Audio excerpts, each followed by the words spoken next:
back. We've been talking with Mr. Philip Oliphant. Oliphant. It sounds like elephant, but Oliphant. A little bit, sort of. A little bit. With the Crone Law Firm, and he's sharing with us, making sure we're taken care of on our jobs, right? Absolutely. And being treated fairly.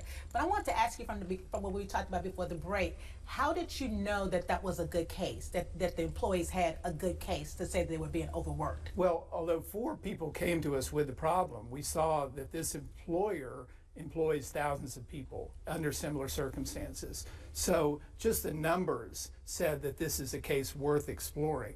The problem, as you pointed out at the break, was that the proof and the fact that each employee is going to have a different situation. Each employee will have been deprived of sleep in a different way on a different day, and to get to get maybe even an expert out to each location to say, yeah, this is adequate sleep facility or not, it was going to be a nightmare. But fortunately, we latched onto a different angle on the case, and that was that the employer had put together a contract which on its face seemed to be in accordance with the Fair Labor Standards Act, but if you looked a little closer, it was really completely contrary to the law. And that's what brought about the settlement, the ultimate settlement of a multi-million dollars. So y'all basically got them on that mumbo jumbo, huh?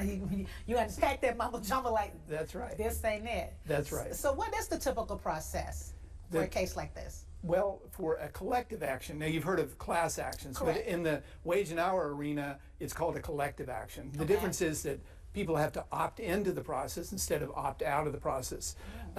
But the process is that one or more people come with a complaint that seems to apply to many people, and you ask the court for what is called conditional certification of the collective. Now we're getting into some real mumbo jumbo. Right. But the court says yay or nay that you can proceed as a collective, and there are obvious advantages, economies of scale. If you had to file 100 different complaints about a $10,000 claim, it would be a nightmare. But if you can do that all in one, it just makes more sense to everybody. So the court gives its stamp of approval on conditional certification, and then the employer has to give us now a list of all potential class members. We send a notice to each one, and they come back. They can opt in or not, as the case may be, and then the case goes to discovery and either trial or settlement. So when a case like that is very public knowledge, do you find that other companies start reaching out, or do you find employees are like, I wonder if, and then they want to know, you know what I mean? Does it start like almost like a train effect, or people just kind of a little less reluctant to even approach it? Well, it's employees that get wind of, oh, that's similar to what I'm suffering from. But the satisfying part of my practice of the law is that I feel like I'm not just getting great outcomes for employees, I'm educating employers. Right. And once an employer has gone through a process like this, they don't want to do that again. They're going to make sure they've got it right. And in this case, in the big case that we're talking about, the employer about 2/3 through the litigation changed his contract.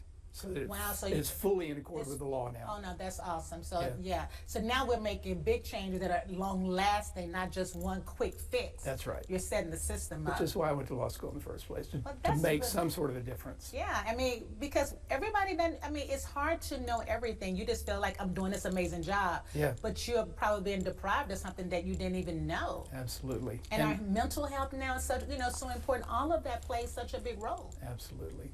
And it's so important with first responders that they be compensated properly. Absolutely. Because in today's job market, if they're not, they'll go elsewhere, and everybody will suffer. Or even a patient will suffer if they're not in their right minds or just exhausted. Right. That's what you hear about the pilots now. They're talking about cutting their flights down because they can't. And would you want someone actually sleeping, flying you anywhere? Don't you want them to be at their best? Absolutely. Yeah. But thank you so much for enlightening us on the fair act of labor. My great pleasure. Love it. Perfect. We're going to keep looking out for Bluff City Life. Return shortly. We're going to talk about a little health.